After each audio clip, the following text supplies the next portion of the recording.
Si Ivana Alawi, nagparetoke daw? Mas gusto ko nung mild pa lang ang retoke niya. Sana ang ending wag mat-Tony Fowler. Walang kasiyahan sa biyaya. Palibhasa, maraming pera. Everybody has the right to spend their money. Kung saan man nila gustong gamitin ito.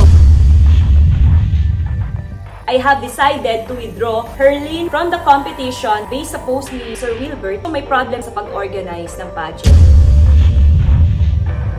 Hindi rin bagay si Herlin Hipon doon. Oo nga, hindi daw talaga ganun kaganda. Jologs lang din. Aba, kung ilalaban na sa ibang bansa, maganda na pumili tayo ng alam natin na mas deserving para sa atin. Hindi yung mga putyo-putyo lang. In a world full of hate, pretensions, judgments, and fake it till you make it attitude, let's still be the Sausawera with a heart. What's up mga kasawsawera at kasawsawera? Nandito na naman ang inyong pinakaabang-abangan na sawsawera ng taon na merong pabangs. Walang iba kundi syempre, si Cleopatra. Charot. Hindi pala Cleopatra, Cleopetra. Petrang kabayo. Anyways, of course, RR Enriquez na maghahatid sa inyo ng bagong sasawsawan araw-araw saan mang sulok ng mundo. Kaya naman, ano pang hinihintay ninyo? Sumawsaw na tayo. Naku, medyo nagiging favorite topic natin to ha. Kasi naman, sobrang sikat din naman kasi nito. Kaya ang dami-dami ring issue talagang binabato sa kanya. So ito na nga, si Ivana Alawi ang sasawsawan natin dahil nagparetoke daw ng balakang. Kasi marami nakapuna ng mga sawsawero at sawsawera natin na medyo lumapad daw ang balakang niya. Lumaki-laki daw. Kaya naman basahin natin ang mga comments. Ito ha. Sabi ni kasawsawerang Irok Selcad Ginosa, di nyo ba napansin na medyo nag-gain siya ng weight? Natural, lalaki din yung balakang niya. Pag tumataba nga tayo, lumalaki din balakang natin at puwet. Tama naman, totoo naman. O ito naman sabi ni kasawsawerang Keolasiodin Lulay Solajilal. Ano ba itong mga pangalan ninyo? Di mabigkas-bigkas. Iba pa rin ang natural na ganda. Sana ang ending wag mat-Tony Fowler. Well, we don't know kung talaga ba nagpagawa siya ng balakang, so hindi ko rin alam. Kailangan ko makita in person. Ito naman sabi ni kasawsawerang Gian Balesteros. Sino po ba dito yung mas maganda katawan? Kasi kay Ivana, paki-comment picture nyo dito. Daming judgmental eh. Sige, talbugan nyo kung confident kayo.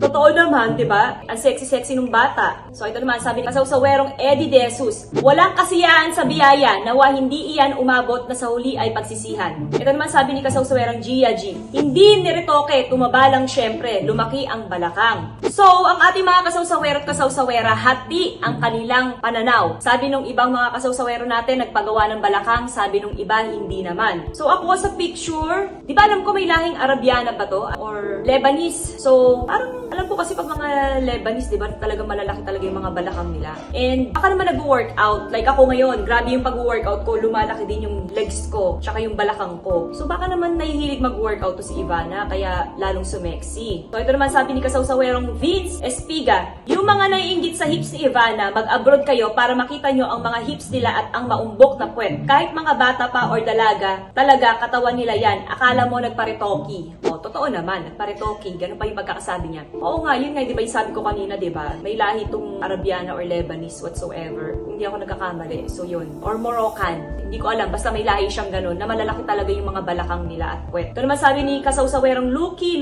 Naku, dami niyong napapansin. Pati balakang na may balakang napapansin. Hayaan niyo siya. Pera naman niya ginagamit niya. Di naman siya nangutang sa inyo. Everybody has the right to spend their money. Kung saan man nila gustong gamitin ito. Kung sa pagpaparetoke, sa pagtulong sa kapwa. So, whatever it is, deserve ni Ivana yun. So, huwag tayong pakailamera dyan. Charot. Ito naman sabi ni kasawsawerang Kaizumi Kadublan Bandiala. FYI, may lahing Araba si Ivana Alawi at hindi siya retokada. Pumunta kayo sa Middle East nang makita nyo mga balakang ng mga babae dito. Baka pag inupuan kayo, di kayo makahinga. Daming mga bitter at inggit. Kaya nga pag inggit, pikit. O, diba? Totoo naman. So, ito pa sabi ni kasawsawerang Mika James. Mas gusto ko nung mild pa lang ang retoke niya. Di na maganda tignan pag sobrang tambok ang puwet. Anyways, di ko naman katawan yan. Opinion ko lang. Totoo naman, lahat naman tayo may kanya-kanyang opinion. So, kung yan ang opinion mo, i-respect namin yan. Diba? So, ito naman sabi ni Erlinda Fabro. Namamagana sa pagpaparetoke. Palibhasa, maraming pera. Bakit kaya hindi na lang bumalik sa Brunei? Taga doon naman ang tatay mo. mo. Doon ka magkalat ng katawan mo. Grabe naman to si kasawsawerang Erlinda Fabro. Ito naman, sabi ni kasawsawerang Jake Aquino II. Tama lang, parang natural. Gumanda nga, korte lalo. O, diba? Mas lalo daw sumeksi. So, yun lang yung mga comments na babasahin ko sa inyo. So, ako naman, magbigay ako ng sarili kong opinion, which is kanina nagbigay na ako ng sarili kong opinion, pero nadagdagan pa natin.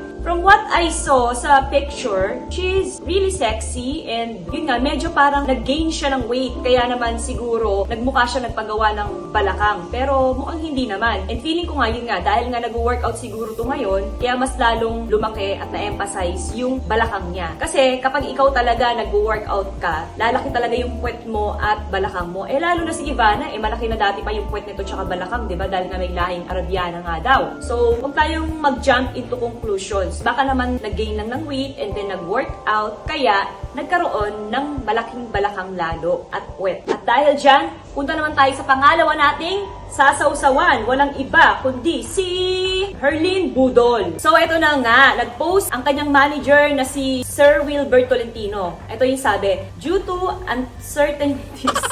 Tagalogin na lang natin.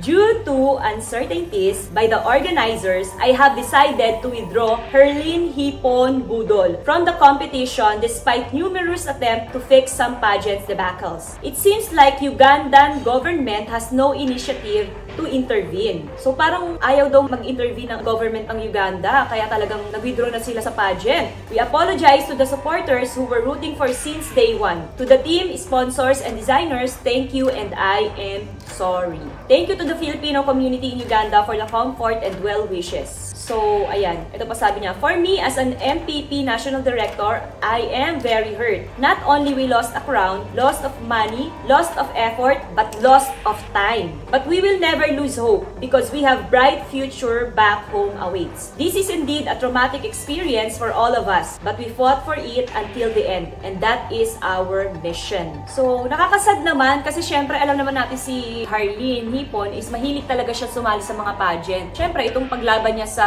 Uganda is isang malaking karangalan din to kung talagang mananalo din siya. But even though hindi rin siya manalo, karangalan pa rin ito sa ating bansang Pilipinas dahil meron tayong representative doon or meron tayong naipadala na katulad ni Herlyn. So, hindi ko alam kung ano yung pinaka-story bakit hindi nila tinuloy yung pageant. But based sa post ni Sir Wilbert, parang medyo may problem yata sa pag-organize ng pageant. So, syempre, kung napifeel nila na hindi worth it na sumali, bakit nga ba hindi mo i-withdraw yung candidate mo, di ba? Tama lang din yan. Protect your talent, Sir Wilbert. So, ito, basahin natin yung mga comment ng mga kasawsawerang natin. Sabi ni kasawsawerang Virgie Baliedo Bakay, wise decision po yan, sir. Safetyness is better and vital than crown. Don't worry, more opportunities awaits to the both of you. Congratulations. Sabi naman ni kasawsawerang Jacinta Gutierrez, hope you, Herlyn, and your team are okay coming home. One door closes, more are opening for Herlyn and your team. God bless you always. Ito naman sabi ni kasawsawerang Nes Quito, sad to heard but sana uwi na kayo para safe po kayo. Kahit di natuloy ang paligsahan, ang importante ay ligtas po kayong makauwi sa Pinas po. Sabi naman ni kasawsawerang Michelle Clemente Ramos, okay lang yan, uncertainties is placing our country and our queen for unexpected chaos. I appreciate your decision as well. You are more of capable not only as manager, a more of protector. Tama.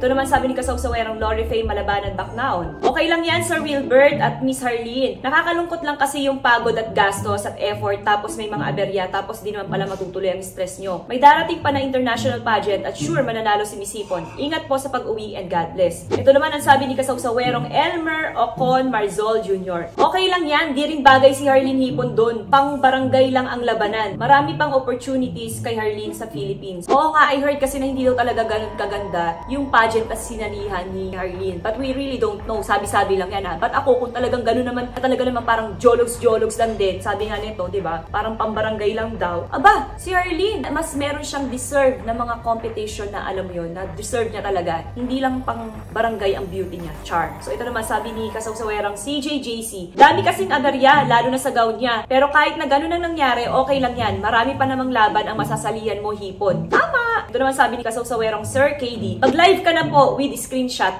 Marky! O, ito naman, sabi ni Kasawsawerang Feilim, it's okay. You can clearly tell the production level is not there. Sayang mga gowns and attire na pinaghandaan ni Arlene. The organizers could have been prepared for what's to come. Kitang-kita naman na hindi nila masyadong binibigyang halaga ang mga candidates and their daily activities could have been better. Yung sashing ceremony pa lang, sobrang nasayangan na kami sa suot ni Arlene kasi doon lang sila dadalhin. It made the contestants look cheap. Sana wala nang ipadala ang Pilipinas for the next upcoming years. Totoo yan. Alam mo, syempre tayo, di ba, mahilig talaga tayo sumali sa mga pageant, tayo mga Pinay. Pero syempre, kung ilalaban na sa ibang bansa, maganda na pumili-pili tayo ng alam nating na mas deserving para sa atin. Hindi yung mga putyo-putyo lang, di ba? So, next time, pumili tayo ng mas maganda at worth it. Ito naman sabi ni Kasawsawerang Mama, Wen, and Kids. Magbotohan na lang online and offline kung sinong pwede koronahan ng Miss Planet kahit wala ng pageant show para maiuwi ang corona. Kung sino man ang maraming votes. O, di ba? Parang pag-aaral lang. Bawal ang face-to-face. Online na lang muna. So, yun na nga. Since nabasa ko na yung mga comments ng ating mga kasusawero at kasawsawera, syempre, magbibigay naman ako ng sarili kong comments. Which is nabigay ko na rin naman kanina. Pero dadagdagan pa rin natin. Para hindi naman sayang yung exposure ng bangs ko. So, yun nga. Arlene, don't feel bad and don't feel so sad kasi hindi natuloy yung pagsali mo sa Planet. Huwag kang mag-alala kasi marami pang mga opportunity na darating para sa'yo. And I know you've been waiting for this kind of pageant na mas makasali, di ba? Pero don't worry, Arlene, kasi marami ka pang mga masasalihan na pageant, di ba? At mas deserve mo yung bonggang-bongga at mas social na pageant kasi ibang level ka na. Alam mo yun, syempre hindi naman porket tanggaling ka lang dati sa mababa, di ba? Kailangan ang mga sasalihan mo pang mababa na rin. No, kailangan dream high tayo, di ba? Deserve mo mangarap ng mas mataas pa. So next time hindi ka na sasali sa Planet, sa ano ka na sasali? Miss Paradise? Charot. At dahil dyan, tapos na naman ang ating sasawsawan. Kaya naman, maraming salamat po sa lahat ng mga sumasawsaw sa atin at walang sawang nanonood ng ating vlog. Please, huwag niyo po kalimutan na mag-like, share, and subscribe para naman, di ba, dumami ang ating mga kasawsawera at kasawsawera. Again, in a world full of hate, pretensions, judgments, and fake it till you make it attitude, let's still be the Sawsawera with a heart.